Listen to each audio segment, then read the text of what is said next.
parlons-en. Salut les formateurs, c'est Flo, j'espère que vous allez bien. Quelle est la différence entre un icebreaker et un energizer? Parlons-en parce que ça m'agace. Je vois des formateurs un petit peu se tromper dans l'utilisation des icebreakers et des energizers. Et voilà pourquoi je veux rétablir un petit peu d'ordre là-dedans. Un icebreaker s'utilise uniquement en début de formation.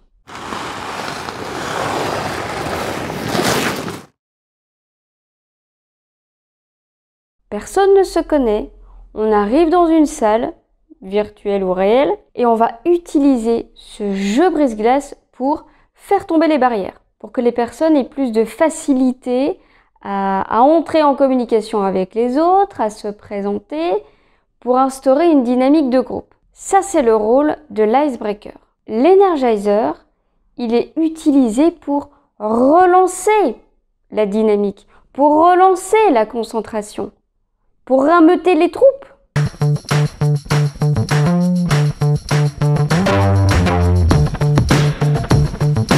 L'energizer, il s'utilise à n'importe quel moment d'une formation. Au milieu d'une formation, au retour d'une pause déjeuner, milieu d'après-midi pour réveiller tout le monde. Pas à la fin, évidemment, puisque tout le monde s'en va. Il faut faire un jeu de clôture. L'icebreaker, c'est au début d'une formation. L'energizer, c'est au milieu d'une formation. L'icebreaker, il est là pour briser la glace, faire tomber les barrières.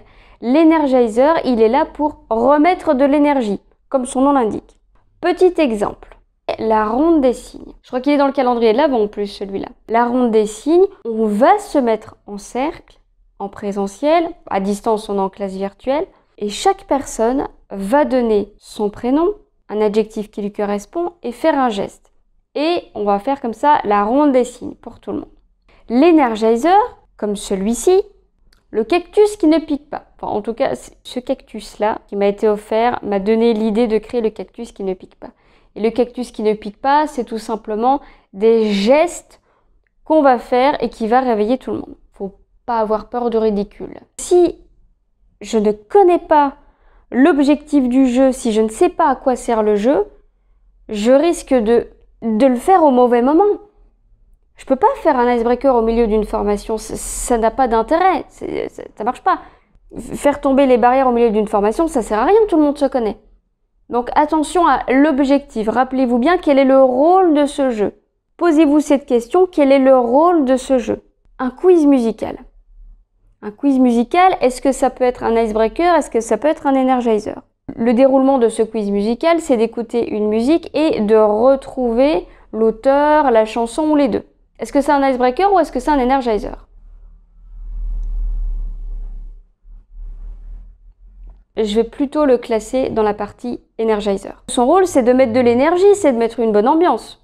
Donc je le mets en energizer. Est-ce que ça va faire tomber les barrières? Pas forcément, c'est quelque chose d'amusant, c'est quelque chose de fun, mais moi qui suis timide, je vais rester en retrait, je vais pas oser dire c'est tel chanteur ou tel titre de chanson. Je le sais, mais je vais pas forcément oser participer.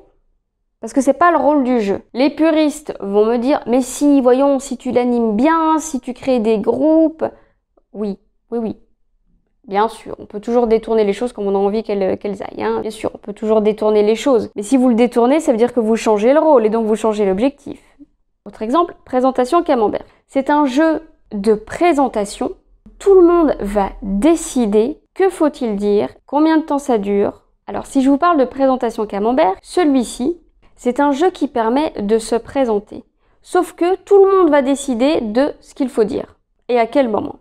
Il est dans les jeux de l'été. Son rôle, c'est de briser la glace, mais aussi de se présenter. Donc là, je vais l'utiliser au début de formation, puisque l'objectif, c'est de se présenter. Donc je peux pas le mettre en milieu de formation. Bonjour, je m'appelle Florence. Ah bah non, on le sait, c'est bon. Donc quand vous découvrez un jeu, posez-vous la question, qu'est-ce qu'il fait? À quoi il sert? Et ça va vous permettre de le placer dans votre scénario pédagogique. Ça, c'est un jeu de présentation. Je le mets au début. Ça, c'est un jeu brise-glace. Ça va faire tomber les barrières, ça va nous permettre de se découvrir. Je le mets au début. Là, c'est un jeu d'énigmes. Je le mets au milieu de la formation. Ça va? Pour les anglicismes, on est servi. J'y ajoute un dernier élément qui est le warm-up. C'est Patrick qui m'a posé la question, quelle est la différence entre l'icebreaker et le warm-up? Eh ben, c'est une bonne question. Je vous avoue que pour moi, warm-up, c'est une émission de télé belge. Et warm-up signifie aussi le tour de chauffe en course automobile. Avant de partir pour une course et de faire 50 et des tours de circuit, on va faire un tour de chauffe, ce qu'on appelle le warm-up lap, un petit tour de chauffe pour chauffer les pneus. Le terme anglophone, warm-up, ça signifie échauffement. Si je suis sportif, avant de me lancer, je vais d'abord m'échauffer. Dans le milieu de la formation, le warm-up, c'est ça, on va s'échauffer. En fait, on va surtout attiser la curiosité des participants. J'attise la curiosité en posant une question avec une toute petite énigme, mais qui va être en lien avec le sujet que je vais développer. D'accord? Vous voyez la différence? L'icebreaker, c'est pour du début de formation. On fait tomber les barrières, on instaure une dynamique de groupe. Ils ne se connaissent pas. L'energizer, je vais relancer la concentration, je vais relancer la machine, peu importe le sujet. C'est juste pour rameuter les troupes. Le warm-up, je vais capter l'attention de mes apprenants avec quelque chose, une petite activité de 10 minutes en lien avec mon prochain sujet. C'est un petit peu comme les conférences TEDx où le conférencier, avant de déballer tout son sujet, il va donner une phrase où il va poser une question qui va permettre à tout le monde de se dire « Tiens, j'avais pas pensé à ça ». Ça va leur permettre de réfléchir et en tout cas, ils vont être happés. On va capter leur attention. C'est la même chose avec le warm-up en formation. Les jolts de Tiagui aussi se prêtent très bien au jeu parce que on va poser une question, on va mobiliser les personnes en leur demandant de faire un geste et s'ensuit derrière toutes les questions du débriefing. Ça va capter l'attention. Ça va? Je suis désolée pour les anglicismes, mais c'est comme ça.